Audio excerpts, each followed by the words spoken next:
Hello നമസ്കാരം. ഞാൻ worry free retirement consultant Jayashree Govind. ഇന്നത്തെ നമ്മുടെ ചിന്താവിഷയം എന്ന് പറയുന്നത് റിട്ടയർമെന്റ് ലൈഫിനെ കുറിച്ച് ആലോചിക്കുമ്പോൾ വരുന്ന മൂന്നാമത്തെ ഫിയറിനെ കുറിച്ചാണ്. അതായത് ലാക്ക് ഓഫ് ഫിനാൻഷ്യൽ നോളജ്.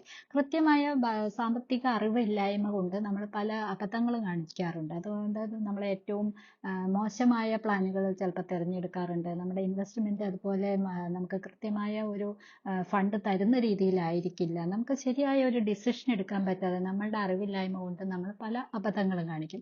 ഇതുകൊണ്ടൊക്കെ തന്നെ നമുക്ക് മതിയായ ഒരു ഫണ്ട് ഉണ്ടാവുമോ, നമ്മുടെ റിട്ടയർമെന്റ് ലൈഫിൽ നമ്മൾ എങ്ങനെ ജീവിക്കേണ്ടി വരും, അങ്ങനെയൊക്കെ ആലോചിച്ച് നമുക്ക് ഭയങ്കര വിഷമമായിരിക്കും.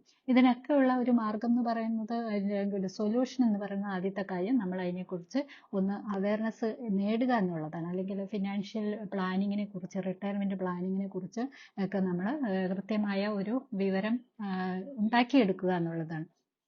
അപ്പോൾ നമുക്ക് അതിനാവശ്യമുള്ള കാര്യങ്ങൾ നമുക്ക് പല ബുക്കുകളിൽ നിന്നോ അല്ലെങ്കിൽ ശരിയായ ഒരു ഫിനാൻഷ്യൽ അഡ്വൈസറിൽ നിന്നോ ഒക്കെ നമ്മളത് സ്വീകരിച്ച് അത് അറിഞ്ഞുകൊണ്ട്, നമ്മളുടെ ആവശ്യങ്ങൾ അറിഞ്ഞുകൊണ്ട്, നമ്മൾ ഓരോ സ്കീമിനെ കുറിച്ചൊക്കെ അറിഞ്ഞുകൊണ്ട് എങ്ങനെ ഇത് കൃത്യമായിട്ട് ഫിനാൻഷ്യൽ പ്ലാൻ ചെയ്യാം എന്നുള്ളതൊക്കെ മനസ്സിലാക്കിക്കൊണ്ട്, ഒരു റിട്ടയർമെന്റ് പ്ലാൻ എങ്ങനെ നന്നായിട്ട് ചെയ്യാം എന്നൊക്കെ ഉള്ളത് മനസ്സിലാക്കിക്കൊണ്ട് നമ്മളത് ചെയ്യുമ്പോൾ നമുക്കതിനെ മാക്സിമൈസ് ചെയ്യാനായിട്ട് സാധിക്കും. നമുക്ക് ആ കിട്ടുന്ന ഒരു സേവിങ്സ് എന്ന് പറയുന്നത് വളരെ നല്ല രീതിയിലുള്ള സേവിങ്സ് ആക്കി മാറ്റാൻ സാധിക്കും. അപ്പം നമ്മൾ ആദ്യം ശ്രദ്ധിക്കേണ്ടത് ഇത്തരം അറിവുകൾ നേടുക, അതിനുള്ള കാര്യങ്ങൾ നമ്മൾ ഒരുക്കുക. പിന്നെ നമുക്ക് നല്ല ഒരു അഡ്വൈസറിന്റെ കീഴിൽ തന്നെ ഇത്തരം പ്ലാൻ ചെയ്തുകൊണ്ട് നമുക്ക് ചെയ്യുക. അപ്പം നമുക്ക് ആവശ്യമുള്ള അറിവ് നേടിക്കൊണ്ട് ചെയ്യുമ്പോൾ അത് നല്ല രീതിയിൽ നമുക്ക് യൂസ് ആവുകയും ചെയ്യും. അപ്പം ഈ കാര്യങ്ങളാണ് നമ്മൾ ശ്രദ്ധിക്കേണ്ടത്. ഈ ഒരു എപ്പിസോഡുകൾ നിങ്ങൾക്ക് ഉപകാരപ്രദമാകുന്നു എന്ന് ഞാൻ വിചാരിക്കുന്നു.